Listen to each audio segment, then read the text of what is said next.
What is up, y'all? Welcome back to another episode of Late Nights with One. Thank you guys for constantly showing support, liking, sharing, subscribing to the videos. The last video went crazy. It makes me get more motivated and more confident in doing solo videos to really show off my set skill by myself. Really, not depend on guests, but you know, sooner or later we'll have some more guests coming in, some interesting characters coming in. I'll call them my Pokemons. You know what I'm saying? But right now, let's get right into it. This video's dropping tomorrow. This weekend's my birthday. Hopefully I'm able to record another video with my boys for my birthday weekend. I'm gonna try to convince them to all do a boys podcast for my birthday, so let's see. But thank you guys for always watching and tuning into Late Nights with One, and here we go. So let's get right into it. I don't know how the fuck my boy, the GOAT, keeps on being brought up in this conversation on my podcasts, but it's because he keeps on doing legendary ass shit.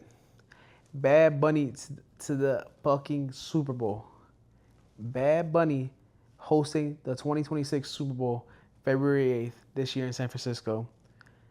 Let me tell you guys, honestly, I think Bad Bunny is bigger than the Super Bowl currently right now. And God forbid there's two shitty teams that's performing at that they're playing at the Super Bowl. The only reason people are going to go to that Super Bowl is because of Bad Bunny. Only reason. What a beautiful moment to be Latino right now. No matter if you're Puerto Rican, Colombian, Dominican, Argentinian, wherever the fuck you're from, Mexican, whatever. What a beautiful time to be Latino. I think this is gonna be the second time that I ever all Latino type people. I think this is the first time that an entire strictly speaking Spanish artist host the Super Bowl, because when Shakira and J-Lo did it, J-Lo speaks English, so she's not strictly Spanish. So this is fucking huge. This is fucking huge. Him just fucking doing what he just did in Puerto Rico, 31 functions, sold out completely, $800 million plus to the tourism of Puerto Rico.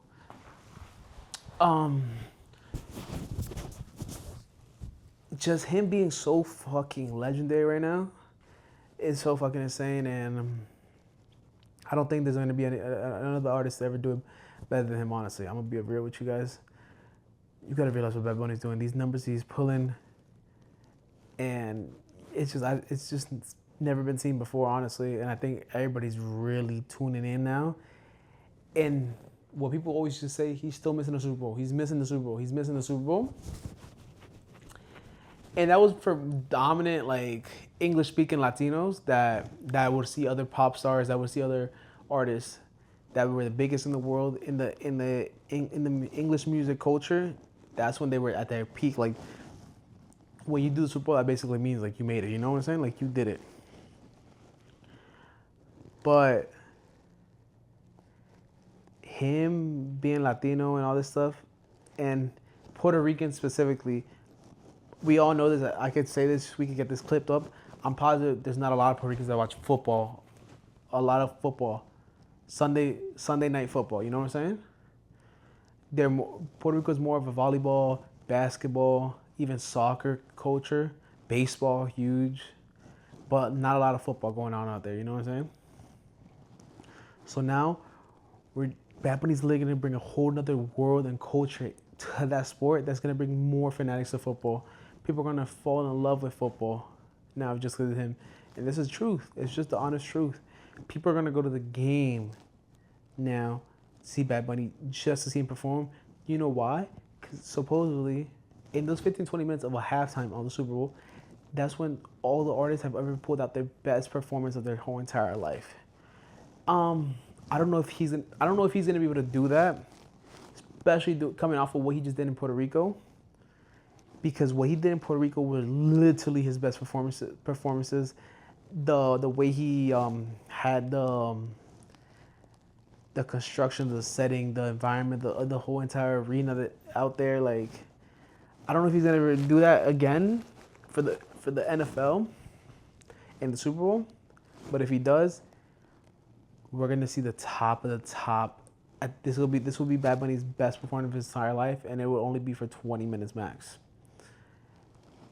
But I'm super ready to see what is actually gonna happen in the sense of like what songs he's gonna leave out, if he's gonna bring out any guests.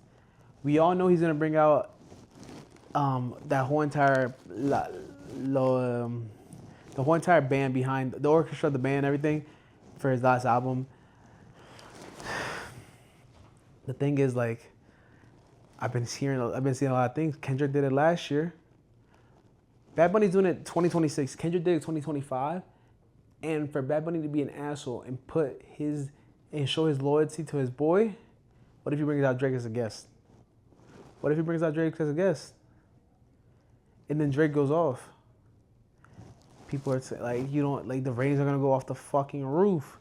But honestly, I honestly don't think Bad Bunny brings out any guests unless the Puerto Rico. I think Bad Bunny is gonna go strictly Puerto Rico. He's gonna literally he's literally gonna take Puerto Rico and put it into that arena that night. I think we're gonna hear Baile Inolvidable. I can't even say the word. Baile Inolvidable is like the one song that cannot be missed out in that. I would say that honestly. What do you guys think? What song do you guys think should be on that set for the Super Bowl, the 15-20 minutes? Baile Inolvidable. All right, let's do this again. Out of all his albums, I'm gonna go through all his albums. I'll say this right now. Hold on. Give me a minute. Sorry, guys. Sorry. I didn't have this plan at all, but it just came to my mind just now. And I would assume he's gonna play one song from all his albums that he's released right now. That he's released until this very moment, which is Debí Tirar Más Fotos. His first album ever. If he does do it, that's a song with Mia, with Drake. So he pulls out Drake. I believe Mia's gonna be on that, be in the Super Bowl. Oasis with J Balvin. He's not gonna do any of that. He's not gonna do anything from Oasis, honestly. Yo hago lo que me dé la gana. I think from Yo lo hago lo que me dé la gana. To get it has to be to get the crowd going. Two ways, Zafaera or P fucking R, to just fucking insinuate this is Puerto Rico, motherfuckers. El último todo el mundo. I honestly think he's gonna do like Takiti was such a huge song.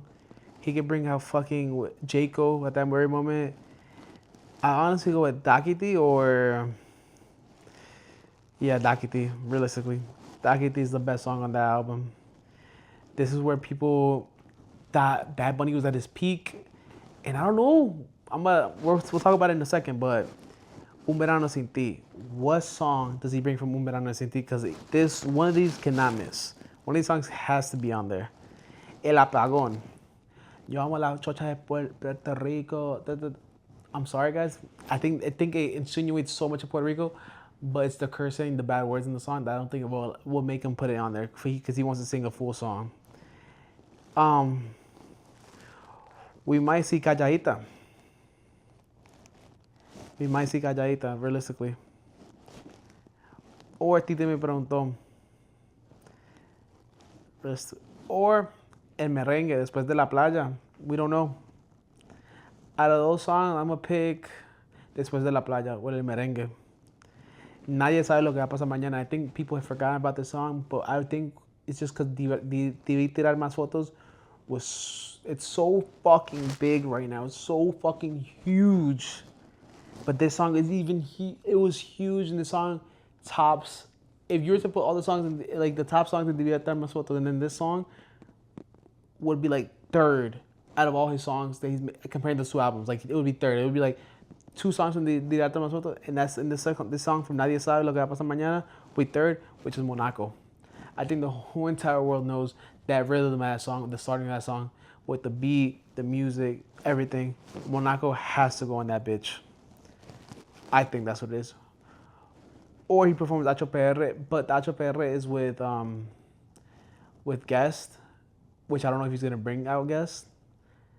I think he will bring out guests, but I think he's only gonna bring out like 2 to 3. Like you don't have a lot of time out there, so you can't give people their timing to like perform a song. He needs to collab on a song with them.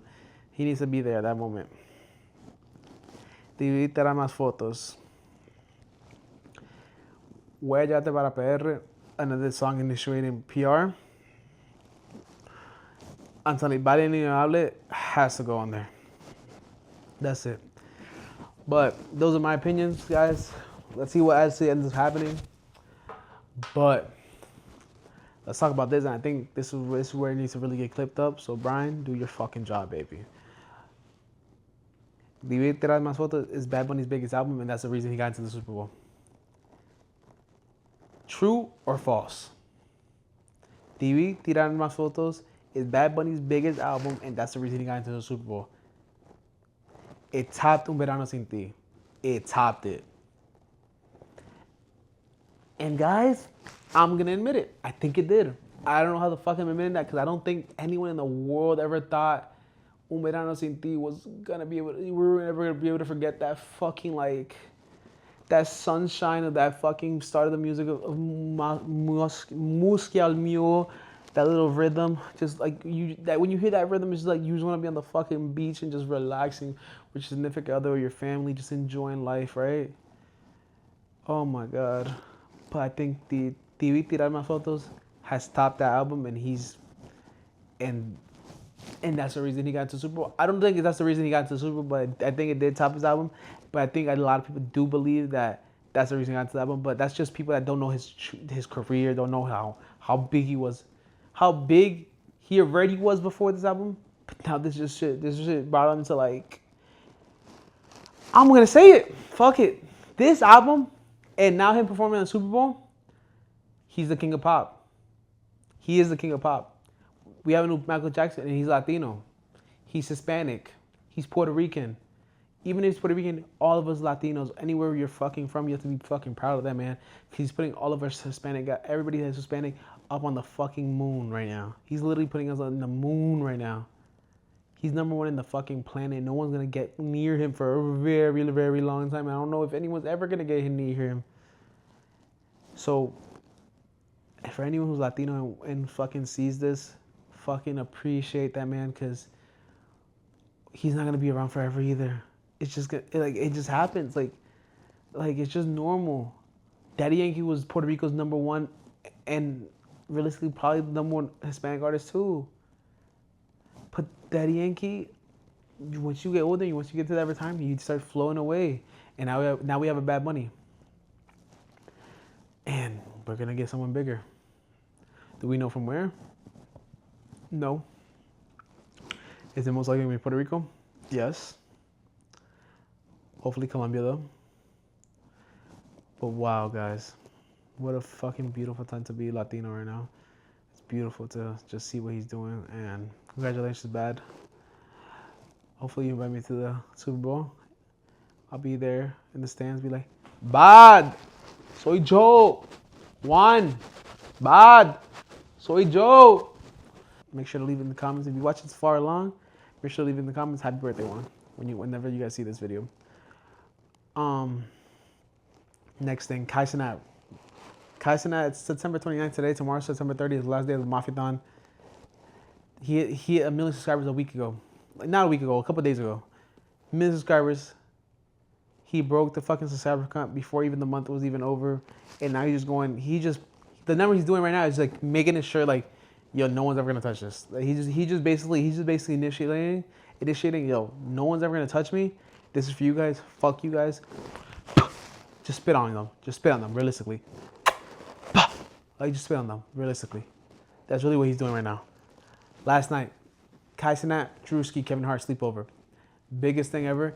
I think it wasn't the biggest one, just because we all of us got so used to it, and it got more overwhelming. It was like, fuck, like we already saw this type of content.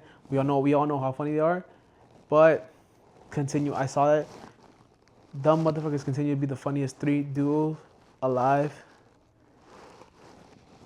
It's just like there's no words for what Kevin Hart brings out of those 2 guys, those two young, successful guys, that he's just passing the torch on to them.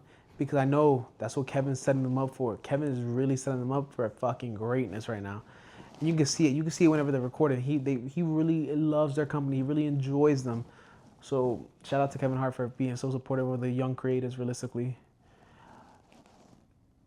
And today, while I'm filming this, right now, it's like 7:30 right now, 7:45. LeBron's with Kai Cenat, and guess what just fucking happened? LeBron just cut Kai Cenat's dreads, right? And LeBron just gifted a $200,000 AP to Kai, right? Kai's the biggest in the fucking world. Congratulations, Kai. Fuck it. I'm gonna say it now. I don't know what the fuck you need to do, what application I need to do for fucking Streamer University, but this is it right here. I love you, Kai. You're doing great things, bro, and hopefully I get into Streamer University, realistically, bro. But I'm a podcaster, so hopefully you accept that because I'm a little bit different than streamers, but I'm totally down to get into streaming if you were to just show me the ropes of it. But LeBron right now is with Kai. Kai is the fucking biggest. I don't know what he's gonna do tomorrow for the last day, but he just cut his fucking dreads, which is the biggest thing in the world. So hopefully he's able to do something bigger for the last day. But if not, Drewski, Kevin Hart, the next day LeBron cut off his dreads. Come on, man. Come on. He was destined to hit the million no matter what. If he would have not hit the million before last night to Drewski and Kevin, and let's say he was at 950 when Kevin and Drewski's stream ended, with LeBron coming in and cutting his dreads, he would have hit the million no matter what. But now, like I just said, he's literally fucking spitting on everybody's face. Fuck you guys. He's literally spitting on everybody's face that's a streamer right now and saying, like, yo, you're never gonna touch this. You're never gonna touch this. And I think people have to understand, you're not here to become a fucking Kai Cenat. You're not gonna be a Kai Cenat unless you're that one human being. Unless you're that 1%. Unless you have that one person. It's like the same thing with the music thing. If you're a Spanish artist trying to become a Bad Bunny, you're not gonna get there. You gotta focus on your fucking self, man. That's what I fucking came to learn to also throughout this whole entire fucking time. I gotta learn how to fucking be myself while I fucking do these podcasts, really. I love you guys so much. So much shit going on behind the scenes in my life, but you gotta keep on pushing realistically. Life is good, and you gotta just be happy and just accept God's path with whatever path God has for you. You know what I'm saying? Thank you guys for always watching and tuning into Late Nights with Juan. I appreciate you guys for always supporting, liking, sharing, and subscribing. Make sure to subscribe, and if you guys actually watch my videos, make sure to comment happy birthday Juan on my birthday, October 4th, 2001. Love you guys. Peace.